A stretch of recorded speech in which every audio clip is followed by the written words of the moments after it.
Good evening everyone. I hope everyone is fine at there and. आज हम एक बहुत important topic will going to cover today, that is the cell structure and function which is from CBSE class 8. वैसे तो ये topic grade 9th में भी है, बट मैं इसको अभी ग्रेड 8th लेवल तक ही पढ़ाना चाहूँगी, बिकॉज उसके लिए फिर मुझे एक अलग वीडियो बनानी है, ठीक है, which will be coming soon in a day और 2. तो अब स्टार्ट करते हैं what is cell without wasting any time. ठीक है, तो आज हमारा जो फोकस रहेगा वो इन टॉपिक्स पे रहेगा. Discovery of the cell, unicellular and multicellular organism, level of organization, shape and size of the cell, mycoplasm. Okay, this I will tell you later on. Shape and size of the cell, staining. सबसे पहले हम समझेंगे कि cell क्या है, cell क्या है, क्या नहीं है, इसको हमें समझना है. किसने डिस्कवर करा, कैसे डिस्कवर करा, क्यों डिस्कवर करा, ये सब हम जानेंगे. ठीक है, अब सेल क्या है. सेल एक हमने कभी भी देखा होगा, मैं आपको एक बहुत real life example I will put now. आपने देखा होगा कि जब भी कंस्ट्रक्शन होता है किसी भी बिल्डिंग का, you must have seen the construction of the building. That construction of the building आपने देखा, आप एक रोड पे जा रहे हैं, आपने एक बिल्डिंग तैयार होते हुए देखी, बहुत इनिशियल स्टेज में ब्रिक्स के ऊपर ब्रिक्स मैसन रखता जाता है and it keeps on and the construction goes on.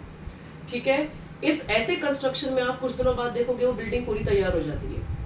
तो वो जो छोटी छोटी ब्रिक्स रख के एक इतनी बड़ा बॉडी, इतना बड़ा इंफ्रास्ट्रक्चर बना, तो क्या हम मान सकते हैं कि वो एक उस बिल्डिंग का सेल है, क्योंकि स्मॉलेस्ट एंटिटी है उसकी. ठीक है, ऐसे ही हमारी बॉडी बहुत सारे सेल्स से बनी है. बहुत छोटे छोटे सेल्स आपस में मिलके एक बहुत बड़ा हमारी एक या तो यूनिसेलुलर ऑर्गेनिज्म बनाएगी. एक सिंगल सेल होगा, उस टॉपिक पे बाद में आते हैं. सिंगल सेल होगा तो यूनिसेलुलर कहलाएगा. बहुत सारे सेल्स आपस में मिल जाएंगे तो मल्टीसेलुलर कहलाएगा. ठीक है, now that small cells when they come together, when they combine together, they make the big organ. Okay, they make a complete organism. Okay, they make a organ system. ठीक है, तो हम ये कह सकते हैं कि the cell is the smallest entity, और द सेल इज, अगर हम डिफाइन करने को बोले तो cell is the fundamental unit of life. हम यही बोलते हैं, cell is the fundamental unit of life. क्यों कहते हैं? बिकॉज सारे लाइफ प्रोसेस, हमारे बॉडी के सारे प्रोसेस इस सेल नामक चीज में हो रहे हैं. ठीक है, everything is happen in the very small structure called as cell. ठीक है, लाइफ के जितने भी प्रोसेस हैं, रेस्पिरेशन है और giving out of the waste products है, सारी चीजें ये सेल के थ्रू ही हो रही है. इसका मतलब सेल इतना इंपॉर्टेंट है. इसी वजह से right from the very early age till the very advance age, if we remain in the field of science, हमें सेल की स्टडी बहुत हाई लेवल पर करनी पड़ती है. ठीक है, अब सेल हमने समझ लिया, it's a very important function, it's a fundamental unit of life. ये भी समझ लिया, it is a very important part of our living, of the living organisms. ठीक है, अब डिस्कवरी ऑफ द सेल कैसे हुई? डिस्कवरी ऑफ द सेल हुई 1665 में. और किसने करी ये डिस्कवरी? कोई तो होगा जिसने ये डिस्कवरी करी होगी. So the discovery was done by a scientist known as Robert Hooke. उन्होंने ये डिस्कवरी करी. अब आप सोचेंगे 1665, it's a very long back story. Now how was it possible to see the cell that time? कोई बहुत बड़ी बात नहीं थी बेटा. It was like the Robert Hooke had a crude microscope. बहुत ही बेसिक माइक्रोस्कोप ही वाज हैविंग, और उस क्रूड माइक्रोस्कोप के थ्रू उन्होंने देखा तो उन्हें कुछ इस तरह के स्ट्रक्चर दिखाई दिए. वेरी बेसिक माइक्रोस्कोप, कुछ बहुत एडवांस था नहीं उस टाइम पर, तो कुछ इस तरह के स्ट्रक्चर दिखाई दिए. So what will you observe, what will you see? You will see these are just the boxes. तो same these kind of boxes, kind of structure, जैसे डब्बे टाइप का स्ट्रक्चर उनको दिखाई दिया. किनको दिखाई दिया? रॉबर्ट हुक को. अब उन्होंने सोचा ये बॉक्सेस तो दिख गए हैं मुझे, किस में से दिखे, कहाँ ऑब्जर्व करें? उन्होंने अपने क्रूड माइक्रोस्कोप के थ्रू ऑब्जर्व करे, 1665 में करे. और उन्होंने किससे करा? Bark of the tree, cork of the tree को ऑब्जर्व किया था. किसे करा था? कॉर्क ऑफ द ट्री को ऑब्जर्व किया था. किसमें किया था? अपने क्रूड माइक्रोस्कोप में किया था. कौन से ईयर में करा था? 1665 में किया था. ठीक है, ये तीनों चीजें हमें क्लियर हो गई. अब ये स्मॉल बॉक्सेस थे. उन्होंने सोचा कि यार ये स्मॉल बॉक्सेस हैं, इनको मैं क्या नाम दूं? he has to, some discovery has made, he has to give some name to those boxes. So क्या नाम दिया इनको? उन्होंने नाम दिया सेल. क्यों नाम दिया cell? Cell, there must be some thought process behind it. वो थॉट प्रोसेस क्या था? Cell, to give a name cell, what was the thought process behind? The thought process was, उनको लगा कि लैटिन लैंग्वेज में बहुत छोटे छोटे कमरों को सेल कहा जाता है। लैटिन लैंग्वेज में बहुत छोटे छोटे रूम्स को, कमरों को सेल कहा जाता है। इस वजह से उन्होंने इन छोटे छोटे बॉक्सेस को, जो उन्होंने अपने क्रूड माइक्रोस्कोप के थ्रू देखे, उन्होंने उसको सेल कह दिया। ठीक है, तो यहाँ तक हमें ये चीज़ तो क्लियर हो गई कि 1665 में इलेक्ट्रॉन क्रूड माइक्रोस्कोप जो रॉबर्ट हुक के पास हुआ करता था, उससे उन्होंने एक सेल का स्ट्रक्चर देखा और वो कुछ ऐसे दिख रहा था, स्मॉल स्मॉल बॉक्सेस की तरह। क्या वो क्रूड माइक्रोस्कोप आज भी हमारे पास है? नहीं। अब हमारे पास बहुत एडवांस लेवल के माइक्रोस्कोप है, जैसे कंपाउंड माइक्रोस्कोप। हमारे स्कूल की लेबोरेटरीज में ये वाला माइक्रोस्कोप यूज होता है, कंपाउंड माइक्रोस्कोप यूज होता है। इलेक्ट्रॉन माइक्रोस्कोप बहुत हाई लेवल पे यूज होता है, क्योंकि हमें सेल के अंदर के बहुत छोटे छोटे ऑर्गेनल्स भी जो होते हैं वो भी हमने अब स्टडी कर लिए हैं, बहुत अच्छी तरीके से स्टडी कर लिए हैं।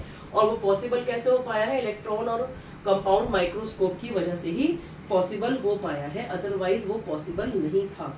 इतना इन डेप्थ किसी इतने एक सेल के देखना, that was not possible at all. ये टॉपिक मैंने पहले वाले टॉपिक में ही कवर कर दिया कि यूनिसेलुलर और मल्टीसेलुलर क्या है।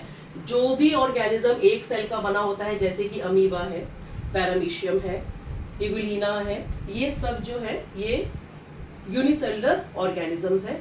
मल्टीसेलुलर ऑर्गेनिजम्स हम हैं, ठीक है। और अगर बहुत छोटे लेवल पे देखा जाए तो हाइड्रा भी मल्टीसेलुलर ऑर्गेनिज्म है। अब लेवल ऑफ ऑर्गेनाइजेशन क्या है? अब लेवल ऑफ ऑर्गेनाइजेशन को जरा समझने वाली चीज है, मैं यही बताऊंगी। You must have seen that in organization, अब स्कूल में ही देख लो कहाँ से होता है। एक छोटा लेवल होता है, एक सबऑर्डिनेट्स होते हैं, फिर मैनेजर्स होते हैं, when you have your class teachers, then you have your subject teachers, then you have principal, vice principal, then directors. तो एक लेवल ऑफ ऑर्गेनाइजेशन है, और सारे जो डायरेक्टर्स हैं वो सबके अपना मॉनिटर करते हैं। किसके लिए? किसको मॉनिटर करते हैं? सबकी वर्किंग को मॉनिटर करते हैं।